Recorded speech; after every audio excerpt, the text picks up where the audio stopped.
మీ కుటుంబ శాంతి, ఆరోగ్యం, ఆర్థిక అభివృద్ధి కోసం రుద్రాక్ష మహాపూజలో తప్పక పాల్గొనండి. ఇప్పుడే నమోదు చేసుకోండి.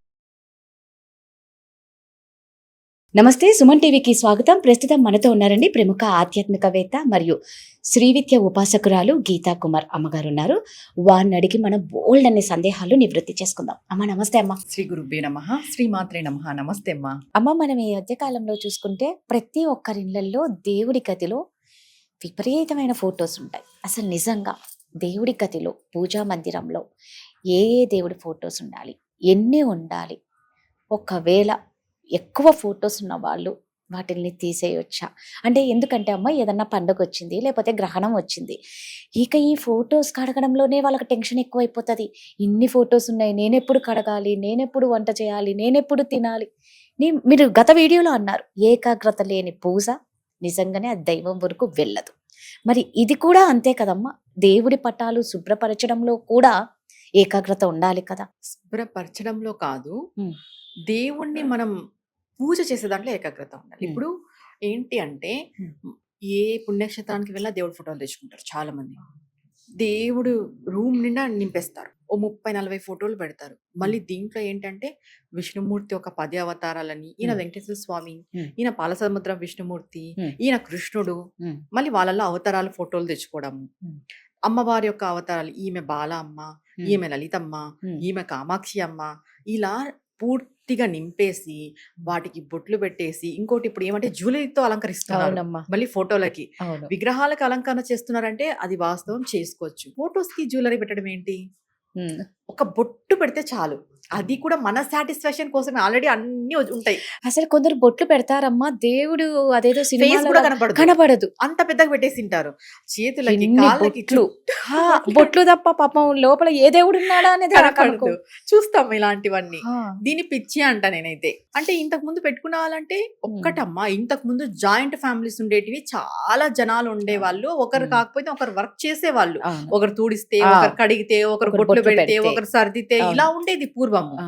పూర్వం ఎవరు ఇన్ని ఫోటోలు ఎక్కడ పెట్టుకుంది కూడా మనం పెట్టుకున్నారు. చూసినాం, నాకు అవును, తెలిసి. అవును. ఇప్పుడు అందరికి పిచ్చి వెర్రి ఎక్కువ అయిపోయింది జనాలకి ఈ ఉమ్. దేవుడి పట్ల, ఉమ్. మన ఆధ్యాత్మికం పట్ల. ఇలానే కదా ఉమ్. ఇప్పుడు నువ్వు చూడు, ఆ ఉమ్. దేవుడి ఫొటోస్ కడగడానికే గంటలు గంటలు టైం పెడతావు. ఉమ్. నీకు బ్యాక్ పెయిన్ ఉండొచ్చు, నీకు హెడేక్ ఉండొచ్చు, లేదంటే నువ్వు కొంచెం నీరసంగా ఉండొచ్చు. నువ్వు నెక్స్ట్ పూజ చేయాలంటే ఎక్కడ వస్తుంది నీకు ఏకాగ్రత? రాదు. మామూలుగా జనరల్ గా ఒక మనిషి దేవుడిలోకి పోతే 1.5 hours పడుతుంది ఉమ్. పూజ, ఉమ్. లేదా ఒక 1/2 hour అనుకోండి. ఒక 1/2 hour పూజ చేయడానికి దానికి ముందు ఒక 2 గంటలు నువ్వు సర్దాలి, 2 గంటలు తుడవాలి. నువ్వు చేసే పూజ 1/2 hour. అలంకరణ, బాహ్య అలంకరణ, ఉమ్. ఎంతసేపు బాహ్యము, బయట భౌతికం ఇదే ఉంటది తప్ప లౌకికం ఉండదు, ఉమ్. అంతర్గతం ఉండదు. అంతర్గతం ఏంటి? తక్కువ ఫొటోస్ పెట్టుకొని మ్మ్. ఎక్కువ పూజ చేయండి. మీరు ఆ కడిగి 2 గంటల సమయము మీరు వెచ్చిచ్చారనుకో, లలిత సహస్రనామం చదవచ్చు, త్రిశతి చదవచ్చు, విష్ణు సహస్రనామం చదవచ్చు. ఉమ్. 1/2 hour వేసుకున్నా.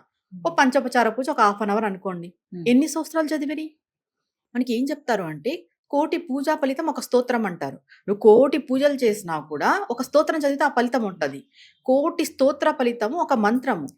ఇప్పుడు నీకు మంత్రోపదేశం ఉంది, నువ్వు ఎంతసేపు ఫోటోలు కడిగాకే 2 గంటలు వెచ్చిస్తే, ఆ 2 గంటలు నువ్వు మంత్రం జపం చేసే పెడితే నీకు కౌంట్ పెరుగుతుంది, సిద్ధి కలుగుతుంది. నీకు ఆ మంత్రం నీ బాడీలో ఇన్బిల్ట్ అవుతుంది. ఆ మంత్రం యొక్క శక్తి. 2 గంటలు నువ్వు ఆ మంత్రం పెట్టుకున్నావంటే, నార్మల్గా ఎంత పెద్ద మంత్రమైనా 2 గంటలు చేస్తే 1000 వస్తుంది కౌంట్. అవును. నువ్వు 1000 జపం చేసినట్టే కదా. అవును. ఈ 1000 జపం చేసేది అంతర్గతం. నువ్వు ఎంతసేపు 2 గంటలు ఫోటోలు దూచేది బాహ్యం. అది నీ కొరకు, నీ సాటిస్ఫాక్షన్ కొరకు, నీ మనసు కొరకు నువ్వు పెట్టుకొని తుడుస్తున్నావు వాటిని, అంతే. మళ్ళీ ఈ 2 గంటలు ఎలా వాళ్ళు టైం స్పెండ్ చేస్తారంటే, ఫోన్ మాట్లాడుతూ స్పీకర్ అడ్జస్ట్ మ్మ్. చేసుకో, పటాలు క్లీన్ చేసే వాళ్ళు కూడా అన్ని ఉన్నారు. ఫోన్ మాట్లాడుతూనే. అన్ని ఫోన్ మాట్లాడుతున్నారు. ఇప్పుడు ఈ జనరేషన్ లో ప్రతిది, వంట చెయ్యు ఫోన్ మాట్లాడు, అంతే. దేవుని పూజ చెయ్యు ఫోన్ ఫోన్. మాట్లాడు, దేవుని పటాలు కడుగు పుస్తకాలు ఫోన్ చదవడం మాట్లాడు. కూడా అంతే. ఇంకొకటి స్తోత్రాలు చేస్తారు, ఫోన్లు వస్తున్నాయని పక్కన లిఫ్ట్ చేసి వీళ్ళు వినిపిస్తారు, నేను స్తోత్రాలు చదువుతున్నాను, ఒక 10 నిమిషాలు ఆగు నువ్వు చెయ్యి అన్నట్టు అటుపక్క వాళ్ళకి. ఫోన్ ఆఫ్ చేసి, ఫోన్ సైలెంట్ లో పెట్టి ఆఫ్ చేయొద్దులే. అవును. ఎందుకంటే ఆఫ్ చేస్తే అవతల ఎక్కడ టెన్షన్ పడే వాళ్ళు కూడా కొంతమంది ఉంటారు. అవును. సైలెంట్ లో పెట్టుకో, సైలెంట్ లో పెట్టి చేసుకో, ఎవరు వద్దన్నారు? నిజం. ఇక్కడ ఇంకొకటమ్మా, మనకి ఆమోదింపబడిన దేవుడి ఫోటోలు కొన్ని ఉన్నాయి. ఉమ్.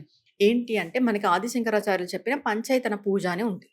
పంచైతన పూజలో 5 దేవతలు ఉంటారు. ఒకటి విఘ్నేశ్వరుడు, శివుడు, అమ్మవారు, విష్ణువు, సూర్యుడు లేదా సుబ్రహ్మణ్య స్వామి. వీళ్ళ ఫోటోలు మనం పెట్టుకోవచ్చు. ఓకే. వీళ్ళ ఫోటోలు అందరూ పెట్టుకోవచ్చు. అందరూ మీన్స్ నీకు వెంకటేశ్వర స్వామి ఇంటి దేవుడైనా నువ్వు ఈ ఫోటోలు పెట్టుకోవచ్చు. హ్మ్. శివుడు ఇంటి దేవుడైనా కూడా ఈ 5 మూర్తులు, 6 మూర్తుల్ని నువ్వు పెట్టుకోవచ్చు ఫోటో రూపంగా. హ్మ్. దీనికి ఏం అభ్యంతరం లేదు. అంతేకాని నువ్వు విష్ణుమూర్తి పెట్టుకొని విష్ణుమూర్తి 10 దశావతారాలని పెట్టుకోవడము, హ్మ్. అమ్మవారిని పెట్టుకొని అమ్మవారి యొక్క 10 దశావతారాల్ని పెట్టుకోవడము, హ్మ్. శివుడు అమ్మవారితో కలిసిన శివుడు ఒకడు, సింగల్‌గా ఉన్న శివుడు ఒకరు, అర్ధనారీశ్వరులు ఒకరు. అర్ధనారీశ్వరులు అవును. ఒకరు. ఇది అంతా పిచ్చి అంట నేను. హ్మ్. సుబ్రహ్మణ్య స్వామి, వల్లి దేవసేన సమేత సుబ్రహ్మణ్య హ్మ్. స్వామి ఒక్క ఫోటో, అందరిది ఒక ఫోటో హ్మ్. పెట్టేసుకొని నిత్య పూజ చేసుకోవచ్చు. హ్మ్. దానికి ఎటువంటి ప్రాబ్లము లేదు. ఈ ఫోటోలు పైన ఉన్న ఇంట్రెస్టు, ఈ మా దేవుని రూమ్‌లో ఇన్ని ఫోటోలు కనపడాలి, నేనేదో గొప్పగా కనపడాలి. హ్మ్. నీ గొప్ప, నీ ఇది తప్ప అక్కడ ఏం కనపడదు. ఏముండదు. నీ గొప్పనే అది. అంతే. నువ్వు ఒక ఫోటో పెట్టుకొని పూజ చేయి. ఇక్కడ మనకి భగవంతుడు ఏం చెప్పాడు అనంటే, భిన్నత్వంలో ఏకత్వం అనేది మనకుంది. ఏంటి? నువ్వు ఒక్కరిలోనే అందరిని చూడాలి. హ్మ్. అంతే తప్ప అందరి ఫోటోలు తెచ్చిపెట్టుకొని నేను వీళ్ళల్లో బాలని చూస్తా, వీళ్ళల్లో త్రిపురాని చూస్తా, వీళ్ళల్లో కాళీని చూస్తా, కాళీ అమ్మ ఫోటో చూస్తేనే కాళీని చూసినట్టు. లలితమ్మ ఫోటో చూస్తేనే నువ్వు లలితమ్మని చూసినట్టంటే నీ భక్తి ఎక్కడా? నువ్వు లలితమ్మలోనే కాళీ అమ్మని చూడాలి, లలితమ్మలోనే బాలమ్మని చూడాలి, లలితమ్మలోనే నువ్వు విష్ణువు చూడాలి, లలితమ్మలోనే నువ్వు శివుని చూడాలి. చైతన్యం అంతా ఒకటే అనే భావన నీకు కలిగినప్పుడు నువ్వు ఇన్ని ఫోటోల జోలికెళ్ళవు. రైట్. నిజమే. ఇప్పుడు మీరన్నట్టుగా ఉన్న ఫోటోలు కొంతమంది ఈ భావన వచ్చేస్తది ఏదో ఒక హ్మ్. టైంలో. అవును. వాళ్ళు తెలుసుకుంటారు. ఆ! భగవంతుడు జ్ఞానం ఏదో ఒక టైంలో ఇస్తాడు. ఇంక అవును. ఇవ్వకపోతే వాళ్ళ కర్మ. అది. ఏదైనా భగవంతుడు ఇస్తేనే జరుగుతుంది. హ్మ్. ఇలాంటి జ్ఞానం తెలుసుకున్నప్పుడు తీసేస్తారు. హ్మ్. ఇక్కడ చాలా మందికి అపోహ ఏంటంటే, మేం చేసిన పూజా ఫోటోలు ఒకరికి ఇవ్వచ్చా? ఇవ్వచ్చు. ఏం కాదు. ఒకవేళ వాళ్ళ ఇంట్లో దేవుడి ఫోటోలు లేవు. హ్మ్.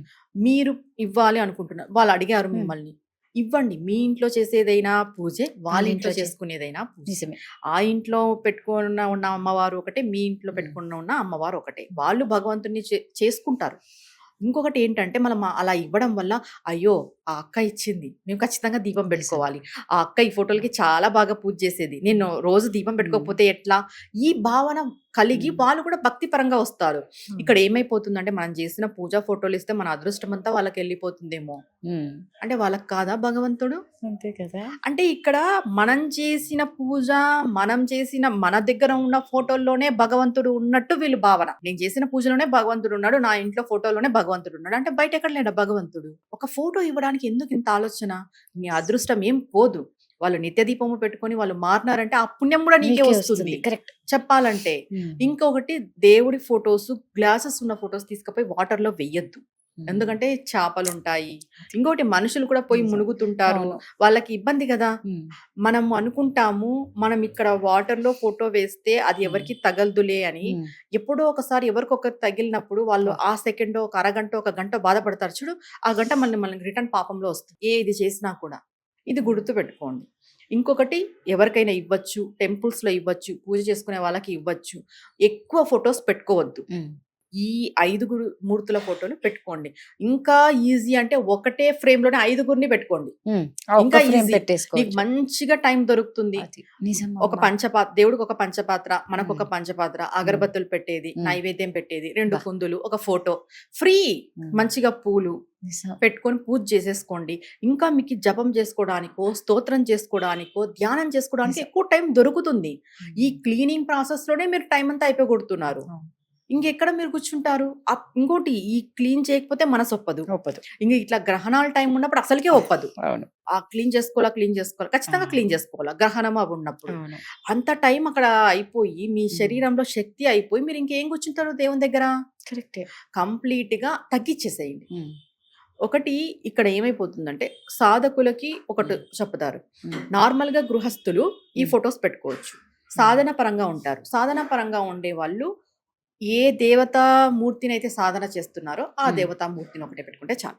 ఓకే. మంత్రోపదేశం ఉండి, గురువు ఉండి, ఇప్పుడు హ్మ్. మేము శ్రీ విద్యలో ఉన్నాం. హ్మ్. మా దగ్గర ఏముంటుంది, అమ్మవారి విగ్రహం, అమ్మవారి యంత్రం ఉంటుంది. హుహు. కొంతమంది వైష్ణవ సాంప్రదాయంలో ఉంటారు. వాళ్ళ హ్మ్. దగ్గర ఏముంటాయి, సాలగ్రామాలు, విష్ణుమూర్తి ఉంటారు. వాళ్ళకి మెయిన్ అదే. ఇంక వాళ్ళు హుహు. ఇంకా వేరే ఏ దేవులని పోరు. ఓకే. పెట్టుకోవాలనుకోరు. ఎందుకు పెట్టుకోవాలనుకోరంటే, వాళ్ళు ఉన్న దాంట్లోనే అందరిని చూసుకుంటారు.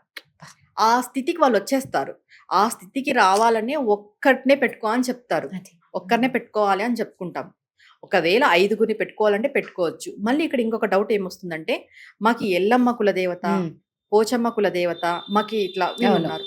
ఇలాంటి వాళ్ళు మీ కులదేవత ఫోటోని ఒక్కటే పెట్టుకోండి. ఇంక ఇవన్నీ పెట్టుకునే అవసరమే లేదు.